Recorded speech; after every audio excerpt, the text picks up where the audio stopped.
I too want to welcome and thank Sinn Féin for putting out this motion here tonight, and indeed to welcome Lucy and her husband and her daughter and family, the office, and commend her from the bottom of my heart for the tenacity, for the energy, for the efficiency, and for her sterling, detailed forensic work that she has done on this case. It must be just unbearable for her to have lost her wonderful son, killed, murdered, as I said before, so callously, and to have to do that work when the state has failed. And Minister, I look at you here tonight and I see the response to your motion. Not only you, but Minister for Justice Harris, Deputy Harris, now Taoiseach, Minister for Justice Charlie Flanagan, and Minister for Justice Heather Humphreys, who's in her own constituency, have all should hang their heads in shame in the way you've treated this tragedy. But look, it's a system. It's a system that you operate. And the first time ever I did it in this house tonight, I went up around the back and I walked around all the statues of the great men of 1916, Thomas Clark, Padraig Pearse, and Thomas Kent, MacDonagh, you name them. They're all there underneath where you're sitting, the Farrell family. And it's a disservice to those people and the democracy they fought for us, the way you and your government have cover up after cover up after cover up after cover up. I have some of them here, and no disrespect to the family here, but I'll read them out. The killing of Shane Rossiter, young Shane Rossiter on the Garda station in Clonmel. The murder of Father Niall Malloy at her wedding in Offaly. The Dublin and Monaghan bombs. The Oma bombs, which was despicable complicity from the Garda Síochána. I know that. I met the man who dropped that bomb. The Whitty Island tragedy all those years ago. The Stardust, finally they might get some chink of light. The Dower affair. We all remember that when the man was apprehended for giving an evidence in the Sean Doherty issue at the time. And of course, John O'Brien and Pat Hismond, two young men who were unceremoniously murdered off of Helvig Head.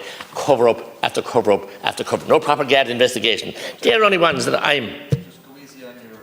they're ones that I'm dealing with myself. And the other deputies have mentioned many, many other ones, and it's going on. And I salute all the deputies tonight who have spoken here.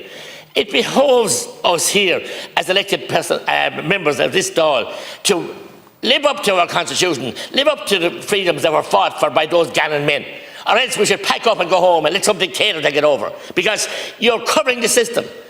And you have at the moment, again, I raised it here last week, and it's the situation in Strokestown, where a false warrant, illegal warrant, was used in the High Court. And that's going on day in, day out with repossession cases for families, with the land registry not being up to date, and illegal ones. And you're happy to preside over that, and other Minister of Justice and your government. And I salute Deputy McGuinness, who came in here tonight and broke ranks and got time. He wouldn't get it in his own party. He got some of your time, actually, incidentally, by accident, was able to speak. And I have a dossier here from the President Oireachtas and Féin, if all you wouldn't mind, and 13 letters that he's written back and forward to the family. The hollowness and the shallowness of it. And he's in government now as tarnished and was there as Taoiseach and won't do anything about it. Am I surprised? No. Because there are decades of people all over the country that I speak of the situation in Limerick with the family who were literally poisoned by a factory and met behind Matt and Tony Hooran 35 years ago and dismissed as just cannon fodder. Power is more important to you, to hold on to the reins of power and to hell with justice and to hell with respect for people, ordinary people out there. Is it any wonder they won't come out and vote, a lot of them, because they've lost interest in voting, because they lost faith in the system.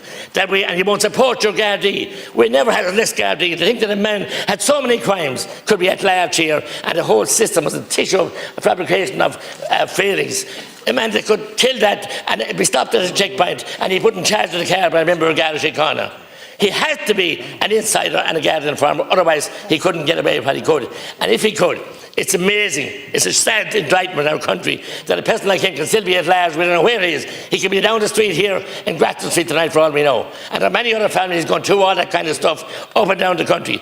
And you're happy as your legacy to preside over that. Well, I can tell you, I'm not allowing this charade tonight by you accepting the motion and you put it back in for more discussion and debate, delay and subterfuge and deny and to see until you be out of office.